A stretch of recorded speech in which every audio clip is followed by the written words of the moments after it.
ಆಧುನಿಕ ತಂತ್ರಜ್ಞಾನಗಳಾದ ಟಿವಿ ಮತ್ತು ಮೊಬೈಲ್ ಅತಿಯಾದ ಬಳಕೆಯಿಂದ ಆರೋಗ್ಯದ ಮೇಲೆ ದುಷ್ಪರಿಣಾಮ ಬೀರುತ್ತದೆ ಅಂತ ಜಿಲ್ಲಾ ಪ್ರಾಥಮಿಕ ಶಾಲಾ ಶಿಕ್ಷಕರ ಸಂಘದ ಉಪಾಧ್ಯಕ್ಷರಾದ ಸಾಲುಂಡಿ ಎಸ್ ದೊರೆಸ್ವಾಮಿ ವಿದ್ಯಾರ್ಥಿಗಳಿಗೆ ಕಿವಿಮಾತು ಹೇಳಿದರು. ಹುಣಸೂರು ತಾಲೂಕಿನ ನಲ್ಲೂರಪಾಲ ಗ್ರಾಮದ ಸೃಜನ ಸರೋವರ ಶಾಲೆಯ 11ನೇ ಶಾಲಾ ವಾರ್ಷಿಕೋತ್ಸವದ ಸೃಜನ ಚಿಣ್ಣರ ಸಂಭ್ರಮ 2025 ಕಾರ್ಯಕ್ರಮ ಉದ್ಘಾಟಿಸಿ ಮಾತನಾಡಿದ ಇವರು, ವಿದ್ಯಾರ್ಥಿಗಳ ಸರ್ವಾಂಗೀಣ ಅಭಿವೃದ್ಧಿಗೆ ಪೂರಕವಾದ ಅಭ್ಯಾಸಗಳನ್ನು ರೂಢಿಸಿಕೊಳ್ಳಬೇಕು ಅಂತ ವಿದ್ಯಾರ್ಥಿಗಳಿಗೆ ತಿಳಿಸಿದರು.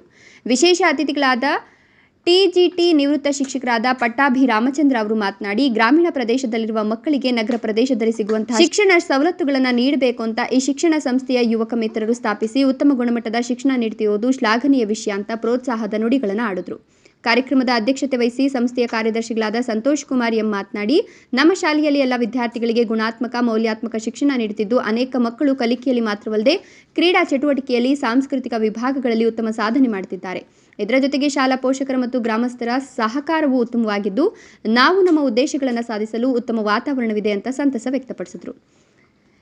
ಇನ್ನು ಸಂಸ್ಥೆಯ ಅಧ್ಯಕ್ಷ ಅನಿ ಕೆಜಿ, ಸಂಸ್ಥೆಯ ಸದಸ್ಯರಾದ ಸುರೇಂದ್ರ, ರವಿ ಎಸ್, ಬಿಸಿ ಕೇಶವಮೂರ್ತಿ, ತಾಲೂಕು ಶಾಲಾ ಕಾಲೇಜುಗಳ ಒಕ್ಕೂಟದ ಅಧ್ಯಕ್ಷ ಕೆಜೆಎಸ್ ಮೂರ್ತಿ, ಚನ್ನಪಾಚಾರ್, ಉಮ್ಮತ್ತೂರು ಗ್ರಾಮ ಪಂಚಾಯಿತಿ ಸದಸ್ಯರು, ಕರಾಟೆ ಶಿಕ್ಷಕ ಸುಲೈಮಾನ್, ಕಾವೇರಿ ಡ್ಯಾನ್ಸ್ ಅಕಾಡೆಮಿ ತರಬೇತುದಾರರಾದ ಮಹದೇವಸ್ವಾಮಿ ಮತ್ತು ಕಾವ್ಯ ಮತ್ತು ಶಾಲಾ ಶಿಕ್ಷಕಿಯರು, ಪೋಷಕರು, ಗ್ರಾಮಸ್ಥರು ಈ ಒಂದು ಸಂದರ್ಭದಲ್ಲಿ ಹಾಜರಿದ್ದರು.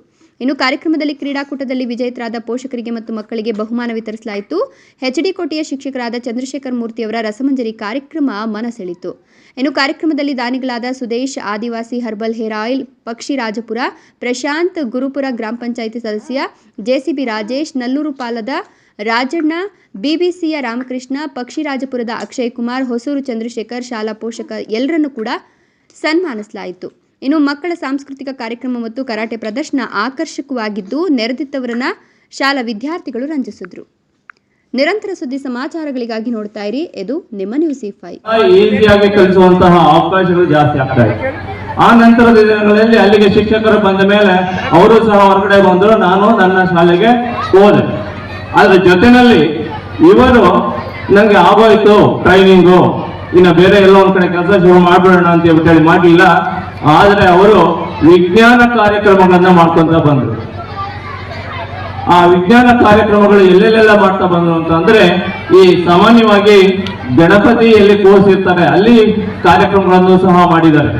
ಬೇರೆ ಬೇರೆ ಊರುಗಳು, ಮೈಸೂರಿನಲ್ಲಿ ಮಾಡಿದ್ದಾರೆ, ಮಂಡ್ಯದಲ್ಲಿ ಮಾಡಿದ್ದಾರೆ, ಮತ್ತೆ ಕೊಡಗು ಜಿಲ್ಲೆಗೂ ಸಹ ಹೋಗಿ ಅವರ ಕಾರ್ಯಕ್ರಮಗಳನ್ನ ಕೊಟ್ಟಿದ್ದಾರೆ. ಆ ಒಂದು ಸಂದರ್ಭದಲ್ಲಿ ಈ ವಿಜ್ಞಾನ ಕಾರ್ಯಕ್ರಮಗಳನ್ನ ನಾವು ಮಾಡಬೇಕು, ಇದನ್ನ ಹೇಗಾದ್ರೂ ಹೇಳ್ಕೊಡಿ ಅಂತ ಕೇಳಿದಾಗ ಅವರು ಒಂದು ಪುಸ್ತಕವನ್ನು ಸಹ ಹೊರ ತರಲಿಕ್ಕೆ ಪ್ರಯತ್ನವನ್ನು ಮಾಡ್ತಾರೆ. ಆ ಪುಸ್ತಕವನ್ನು ತರಬೇಕಾದ್ರೆ ಅವರು ಬಂದು ನನ್ನ ಜೊತೆ ಗೂಡಿ ಅಲ್ಲಿ ಮೈಸೂರಿನಲ್ಲಿ ಪ್ರಿಂಟ್ ಹಾಕ್ಸಿ ಅದಕ್ಕೆ ಚಿತ್ರಗಳನ್ನೆಲ್ಲ ಅವರೇ ಬರೆದಿರ್ತಾರೆ.